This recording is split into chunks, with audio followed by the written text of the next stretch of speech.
Give us a location. They're at the bottom of the bridge already. I see them running. Shut up.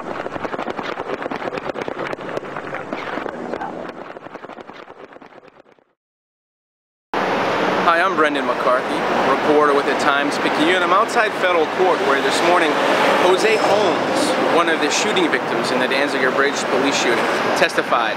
Now, Holmes was carrying over from his testimony yesterday, talking about how he was wounded on the bridge.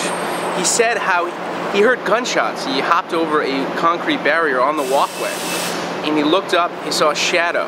Now, that shadow had a gun. He saw the barrel of this gun, and then he clenched his stomach and felt 2 shots to his stomach.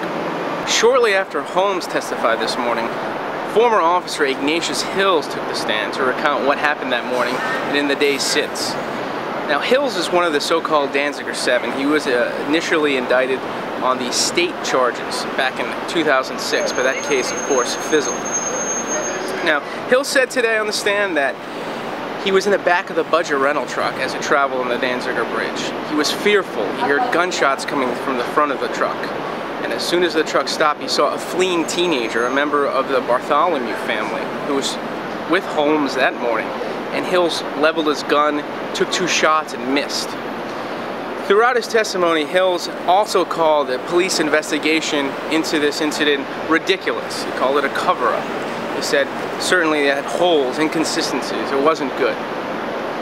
At one point in the testimony, late morning before the lunch break, federal prosecutor Ted Carter, in fact, put a photo up on the screen showing this to jurors.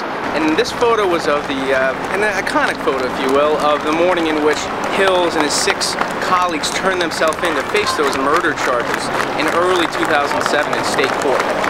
You should probably recall there were officers lining the streets, a lot of supporters behind the central lockup. They had signs that said heroes, or a lot of backslaps and chants, a lot of support for these officers.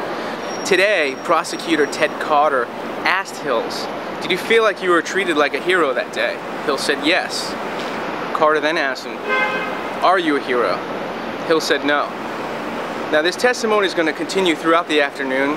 He's going to be cross-examined by defense attorneys. Certainly that will be very hostile. He's one of these officers who was involved in this case and has since flipped and is now cooperating with federal government. So stay tuned to all the details all day on NOLA.com, and certainly every morning at a full briefing in the Times-Picayune.